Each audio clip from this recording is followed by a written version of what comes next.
Hello, hello, hello. Assalamu alaikum. Jianu, pakhair ragale, ni hao, chune shumme, washmale, ohaya gonzaimas, guten morgen. Hi, hugs and hellos, and a very amazing khush ahmadid to everybody who's tuned into PT World and are watching World this morning alongside the one and only Shahzad Hassan Khan. Thank you very much for tuning in, ladies and gentlemen.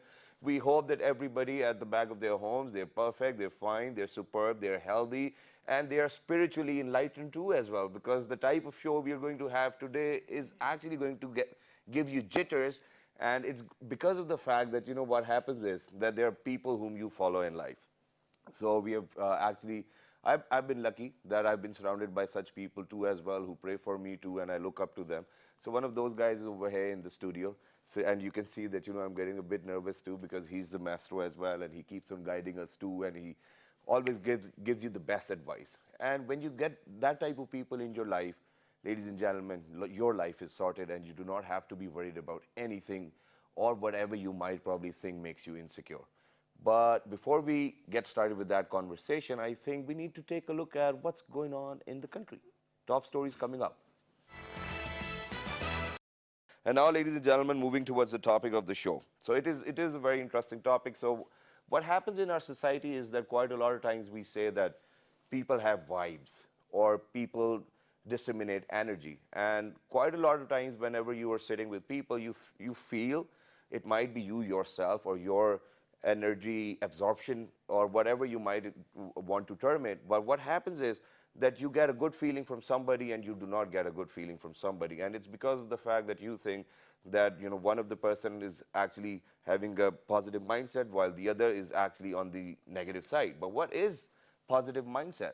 Now, when I was researching about positive mindset, they said the positive mindset is that I will do it rather than saying I can't do it. But is that really a positive mindset? Do we have to be on logical grounds? We really need to be practical in our conversation and logical too.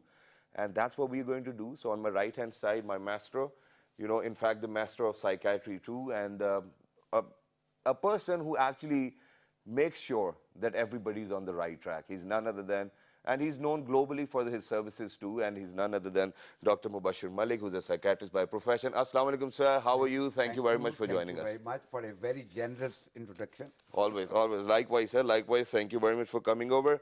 And alongside Dr. Mubbasher Malik sir, we have got somebody who was a CEO at 34, and he's an investment banker. He's none other than Mr. Faheem Sardar. Hello, sir. Assalamu alaikum. How are you? Walaikum salam, and once again, thank you for a generous introduction. Thank you very much for coming over. So, sir, let's get started. So, positive mindset is I will do it rather than saying I can't do it. I think you have made a very important statement in your introduction to the program. Sir. And you use the word spiritual. Yes. I want to clarify, Sir.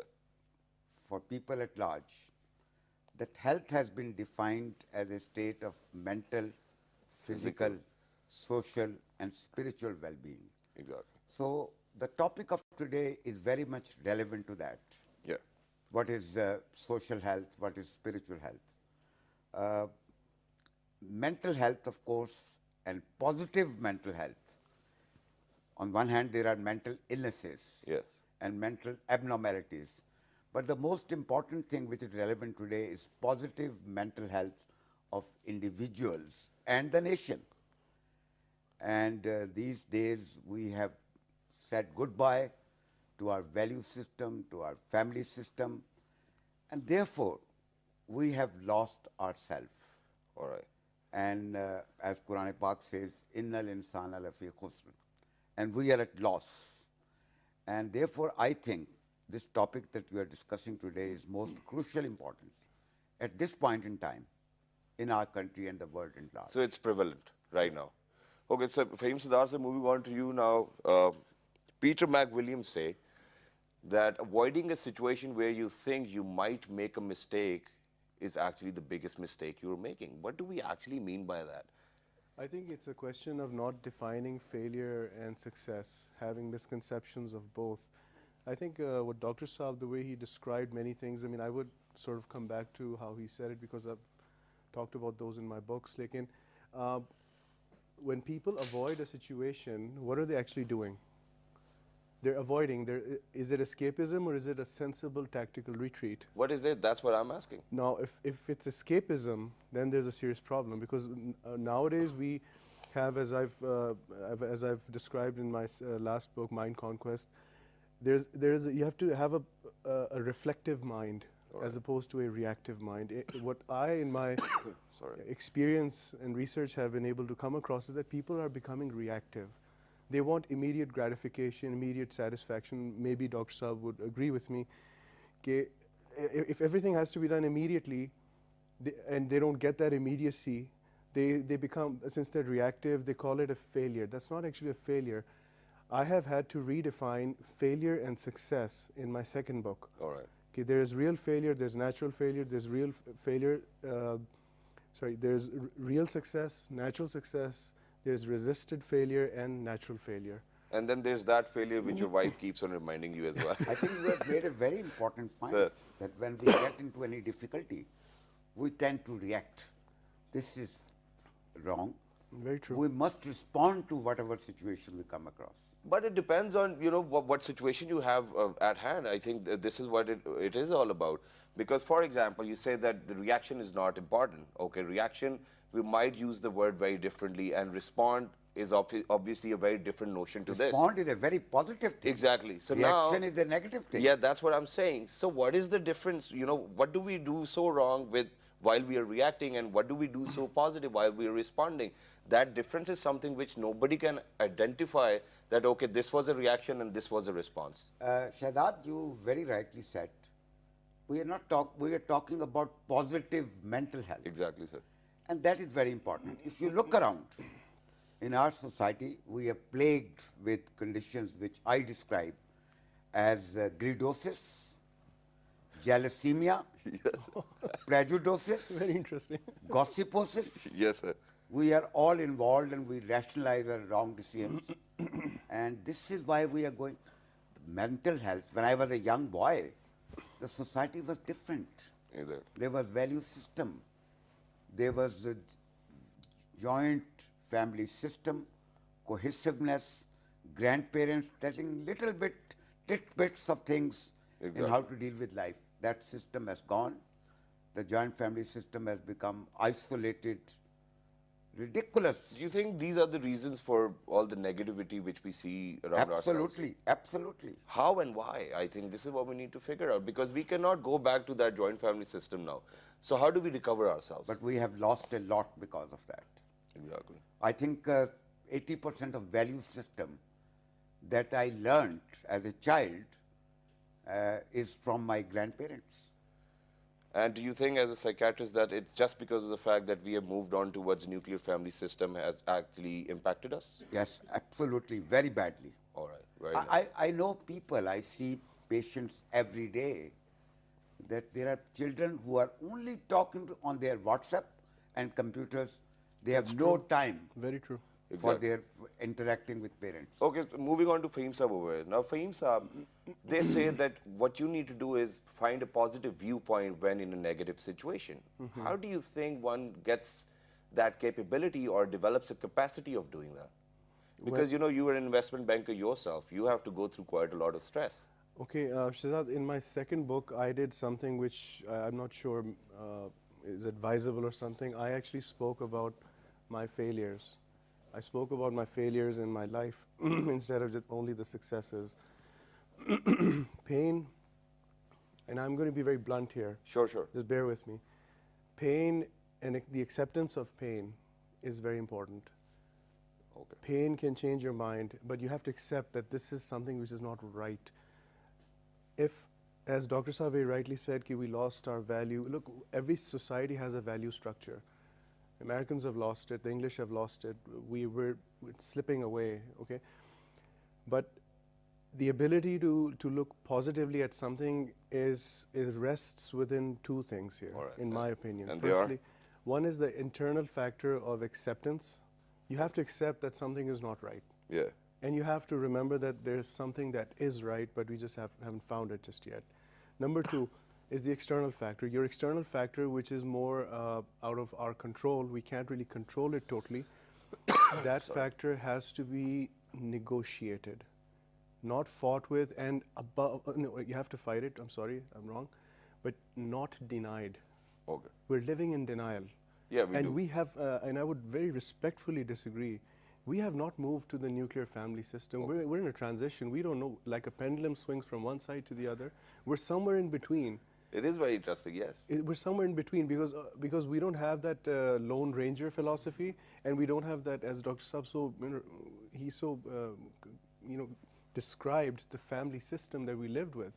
Now, I've had the privilege of seeing certain other societies and how they live. Yeah. Humans are humans at the end of the day. Even the headhunters of Borneo are humans. They also sit down and near the campfire. We have left our values, I totally agree with Dr. Saab, and we replace them with empty cans that we see on TV, which brings me to one important external factor which we have internalized, that is media, and the nonsense that is prevalent on media, hence my third book, Mind Conquest. Media, I'll just take 30 more seconds, then of course, sure. because I don't want to hog up the time. Media is, the media wants us to be reactive. Okay. Okay, I'll give you a perfect example. Go to YouTube.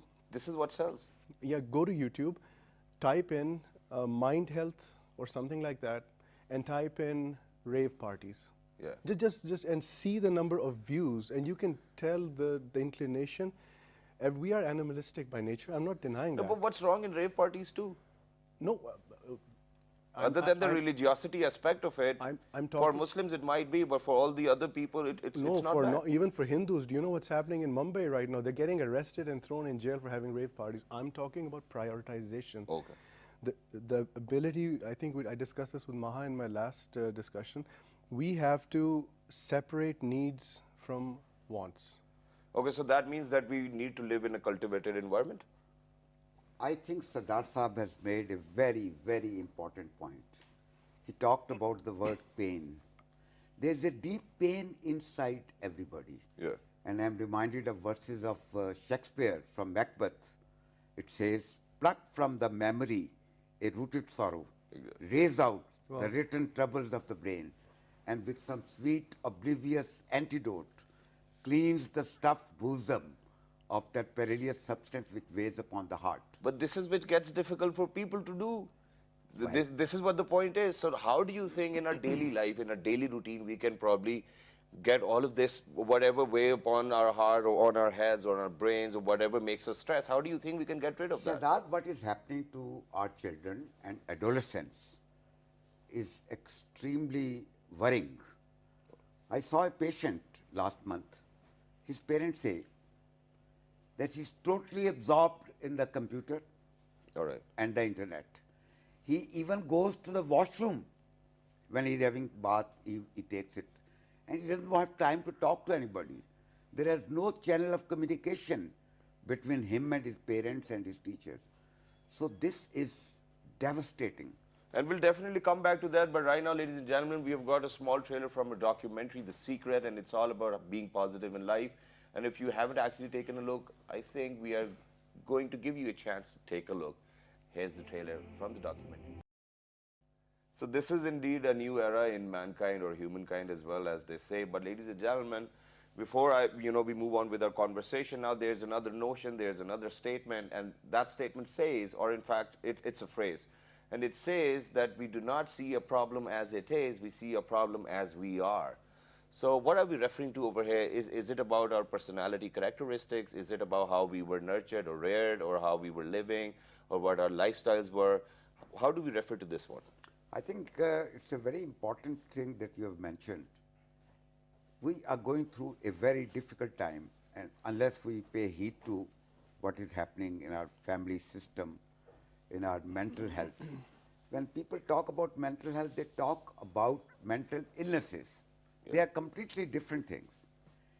I think we have to replace the pain that Sardar Saab said with pleasure.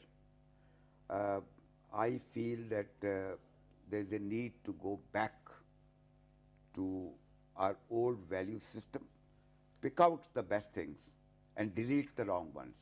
We have completely forgotten. So let's talk about those agree. things so that, because we are here to make people aware of those things, right? So let's talk about those things. Which were those positive things which you think, if we inculcate within our lifestyles now, will be? I think, first of all, the relationship, I'm talking of children, because by the way, I want to make clear to the audience there that first 6 years of life is the time when a child is developing, putting information into his hard disk. Okay. And 90% of what you are or I am today, of my mental state, was decided before I was 6 years of age. That's cheating, I said. And after that, Yeah. whatever you tell them, whatever they see, it goes into their soft disk, All right. which is deletable. Hard disk is not deletable. So I think it should start from the family, from parents. Yeah. And that's why I say that joint family system, the love, affection, caring for each other. Now parents are putting their parents, isolating them. So the children think this is normal. Yeah. So they will do the same thing with their parents. So I emphasize, being a psychiatrist for 49 years now, practicing, MashaAllah. I've seen that it is important that we revive those lost values. True. And we should develop. We are So that means that the only reason why we can't revive those values is because of the fact that we lack initiative, or one of those people who actually people look up to in the family is not ready to probably pay the bills for everybody else, because we are not very inclusive, What? by the way. Children come to me and they say that my father brings me pens and stationery from England. Yeah. But he never talks to me, how are you, son? How are you doing? Okay. And the parents say that we are giving him all the facilities. You don't know what's happened to society. 12, 13, 14 years old children have gone haywire. I see them every day, and it makes me tearful at times. So that means that we need to live in a cultivated environment. But how do we do that? For our national development, we need to focus. We should make healthy public policies which promote positive mental health. Very nice, very well said. I think trying to answer the question from my perspective, at least, is we have to first decide that we want to do this. You can't force. I was once studying hypnosis, and it was. I mean, I don't know how to hypnotize. I mean, I know it theoretically, but Dr. Saab I know it. Dr. Saab is the expert. But it's very interesting. I mean, a line which I just simply cannot forget is, people would go to the hypnotist to stop smoking. And the hypnotist would ask them, would you like to stop smoking? And they're like, that's why I'm here. They're like, no, be sure, because if you really don't want to, you'll never leave it. In order to be positive, as you are describing, Shahzad, it is very clear for me, let's say, I'll start with myself, Sure. that I have to understand what's happening. And my perception and reality have to converge rather than diverge.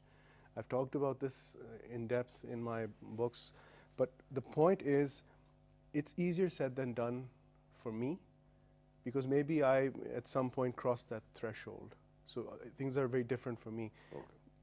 That's why when I was teaching finance, I would notice that students could not differentiate between perception and reality. What they saw on TV, what they thought that was real. Now, for example, I'll give you an economic fact Sure. versus economic perception. That Pakistan is economically is doing horribly. Okay. Okay, this is a perception that is created by your enemies, created by people who don't have facts. They don't mean Or to be. people who do not research. I was just about to say that. Thank you. That people with limited information. Yeah. Now, Pakistan has done things which are actually, your eyes pop out. I'm just talking about specific economics. Yeah. At the height of the fourth generation war, our GDP was rising.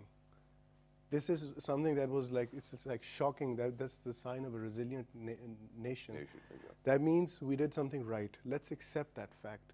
If there's something wrong in my life, I will not say anything to anybody else, but for the convenience of the audience, I'll place myself as an example. That if there's something in my environment that's not right, or something not right in me, I should accept it. If I can't pinpoint it, that's where I believe Dr. Saab comes in with surgical precision, mental surgical precision, if I can sort of come up with a term. But I have to accept that there's something not right. Okay. And that is the first step to healing or to improving. In the corporate arena, that is the first thing I do. You That's have to great. I to truly get that point. But when we see some positivity going around, why do you think that we close our eyes just like a pigeon when the cat's around? because in my opinion, it's because we have been we have been trained by the media and maybe ourselves. No appreciation at all. Why should you? Because you're trained. Slavery is not. I do not define slavery with metal bars or cages. Yeah.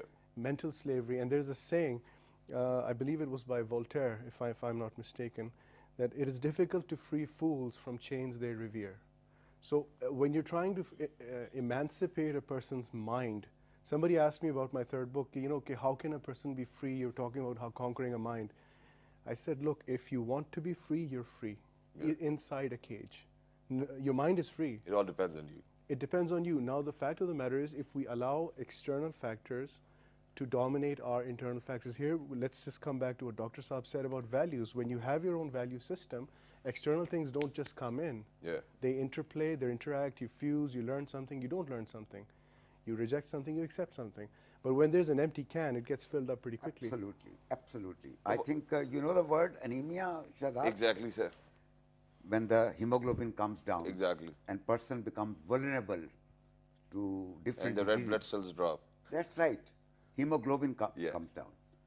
So I describe, these are my terms, that in society there is ethico-anemia, there is anemia of ethics, Yes, exactly. there is anemia of compassion.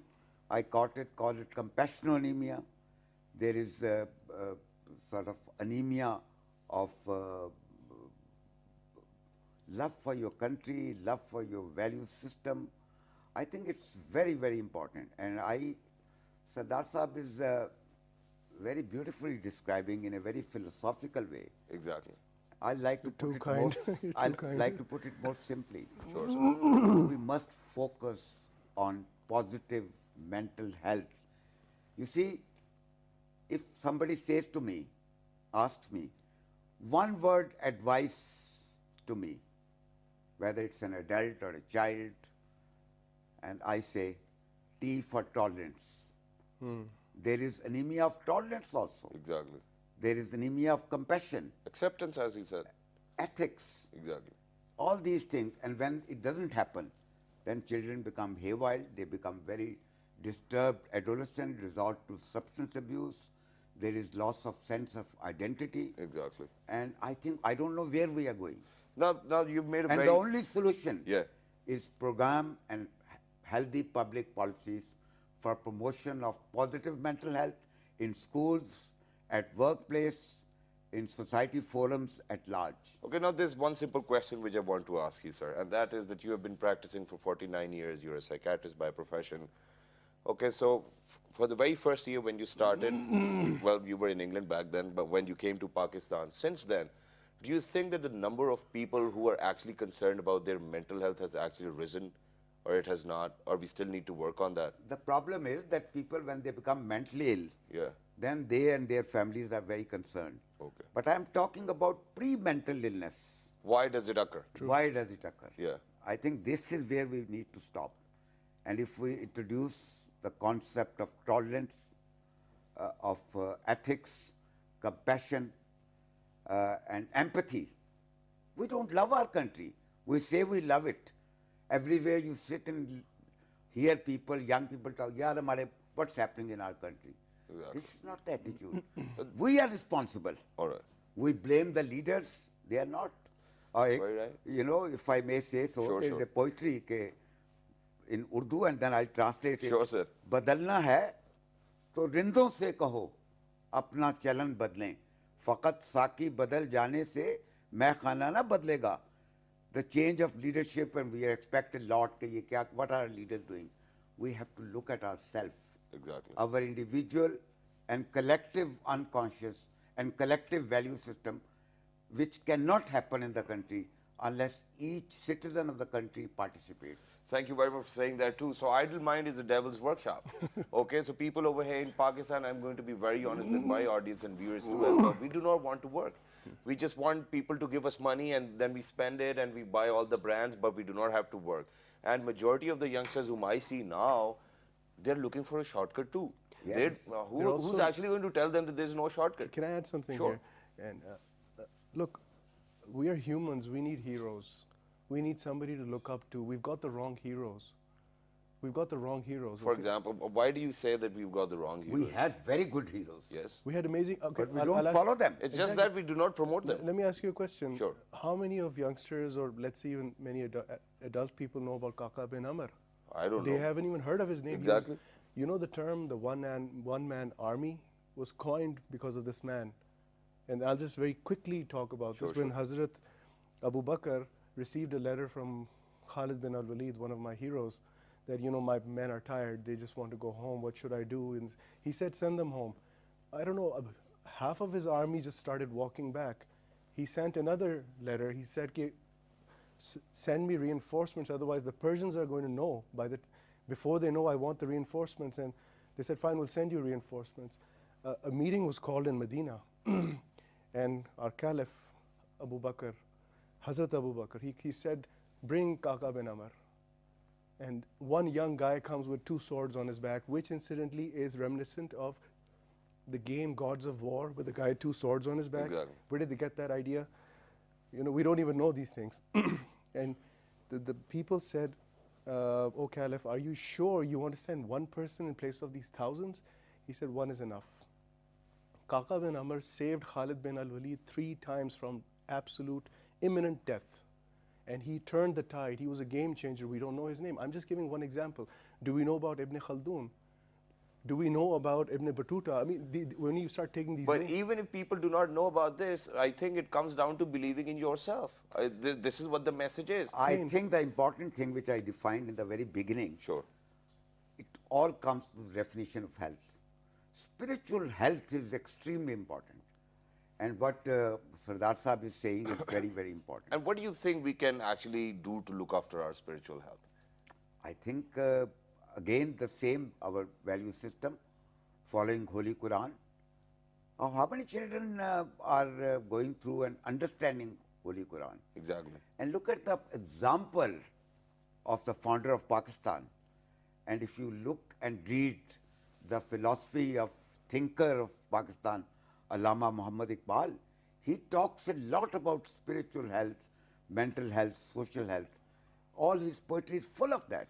And I think that's what we're going to do right now. We, ladies and gentlemen, have another trailer to share with you guys. And when you guys are going to come back, we'll talk about the solutions, what to do now to have a positive mental health and a positive mindset. Let's go check out this trailer. And when you guys come back, we've got something to have heroes within the boundaries. They can be anywhere if you can follow them the right way too. But now I think we need to move on towards solutions. Quick solutions, sir, quick recommendations about positive mental health and then positive mindset. I think we have, unfortunately, not good role models. Okay. That's very important. I agree. And we tend to say people will learn. Yeah. We must go back to the ethical family and value system, Okay. which will teach us tolerance. Parents must know to spend more time, more interaction with their children, show them examples of what is tolerance, what are the ethics, what is compassion, what is empathy. And these things, they are imprints on the mind of the next generation. And if we don't do that, we'll go for a sixer. All right. So we actually have to do it. It is very important. Absolutely. Pivotal. I think in the immediate and in the, let's say, slightly longer term, immediately we have to sit down and think internally as well as externally, and we need to separate the external from the internal. It could be what's happening in our society, what happened on the street, that's external. What am I thinking? What do I want? Then you start to visualize, which helps manifest what's happening around us. In the longer term, I just totally agree with Dr. Saab that there has to be a national agenda about this, because you see, media also has an agenda, and it's international. Yeah. I have a very simple suggestion which might work for Pakistan like a charm. That is sports. Force the youth to start competing and let them sweat in the field, in the track and field. And I'm not talking about cricket. I have a serious objection to cricket, okay? I'm talking about the fantastic things that can be done in track and field, football, hockey, and javelin Polo, throws and horse things. riding. You see, we all become those heroes that we want to be. Why does it happen that if there's a Wimbledon tournament, all of a sudden kids start playing tennis? There's a cricket tournament, everybody starts playing cricket because we don't have those heroes in front of us. Yeah. I think curriculum, educational curriculum, particularly at primary and secondary level, look at the stories, Tom and Jerry stories in the books. They don't mean anything. Exactly. We can write little stories in the mind of those children when they are in their most imprintable age about value system. True. Nice, beautiful stories. And thank you very much for saying that. And for all those authorities who are actually out there, I've got a message for you too in terms of education. And that is, now when you see today's car, for example, it's whatever VTI technology or it's hybrid. Whenever you see today's cell phone, it's right in your hand, there's no cables attached to it, whatnot. So everything has changed. When you see today's classroom and you go back to a millennium, for example, go back a millennium back, the classrooms are the same and they're teaching you the same too. Please make sure that you advance with, whatever advancements going on and cope up with whatever technology or evolution is taking place. I think that's my message. I gave a message which I'd like to repeat if Sure, you sir. give me 1 or 2 minutes. In 1988, I was invited by the Royal College of Psychiatrists, London, to give a state-of-the-art lecture Sir. on mental health. And I criticized them very well. I said, we tend to blindly follow the Western model. True. I agree. I think blind application of Western model is the worst thing we can do.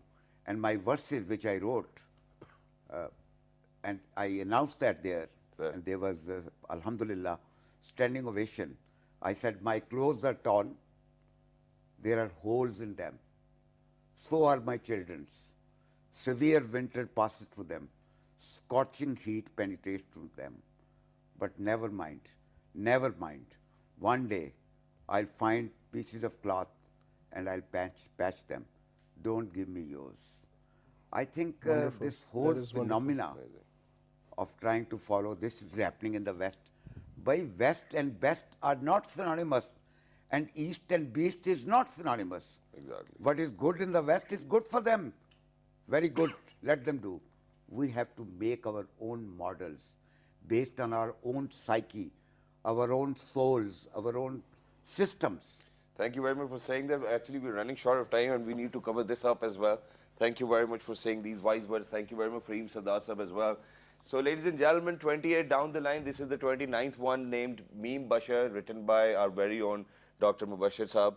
And it's his autobiography as well. He's actually written about quite a lot of politicians. I don't know why he wants his life to be under threat too as well. So, sir, what do you have to say? It's being launched on Thursday, and it will be at the Red 10th of Crescent. August. 10th of August, Thursday, and it will be at the Red Crescent. Society's auditorium, and everybody is welcomed. And do tell us a little about this autobiography. I think this is a very true story. I want to tell you something, Sure, Shahzad. I know there is only 1 minute. When Bill Clinton wrote his biography, I was then the Vice Chancellor. Yeah. I asked my Director Administration to go and purchase it from Liberty, Lahore. He brought it, and when he brought it, I said, please look at this, Colonel Saab, and tell me, does it have a photograph of Monica Lewinsky? He said no. I said, then this book is not worth reading. If you have to write your autobiography, you just say, I have done this, I am brilliant, I am this. You have to write the truth and absolute truth. So I have very honestly, I have not cared about whether the president or the governor or whoever, whatever I saw in the society, You've written it. I have written it down. It is truth, absolute truth, and nothing but the truth. And all these things that we have been discussing today, Exactly. it talks very much about positive mental health in this book. And what message do you think each and every person is going to get out of it, whoever reads it? Because everybody has their own perception too. To set their whole systems in their mind Amazing. is tipsy. it's 50-50. Tipsy. Yeah. All right. Thank you very much, gentlemen, for being on the show. Faheem Sardar Sahab, is there any new book you're writing too as well? Because you've written 3 books already. Yes, I am. It's about HR, how to develop HR, Very important. how to turn dead wood into oak. I've done it. Exactly. Thank you very much. Thank you very much, gentlemen, for being with us. It Pleasure. was lovely having a conversation with you. And where to go? I think it's all about positive mindset, positive energy. Right now, when we actually got done with the show, I feel very positive too, because earlier I was interviewing my master too. So thank you very much once again. And right now, ladies and gentlemen, I think what we need to do is that we need to wrap up the show. Please make sure that you give us your feedback. And for feedback, you have to write to us on our Facebook fan page, which is with the name of World This Morning. On Twitter, it's World This Morning without a G. On Daily Motion and YouTube, it's World This Morning once again. And the fabulous repeat is going to be at 11 p.m. Please make sure that you look after people around you. Please make sure that you have a positive mindset. Please make sure that you disseminate and you give out positive energy. Love people, be compassionate, and be composed, be contented. That's what we want. Good morning. Thank you very much.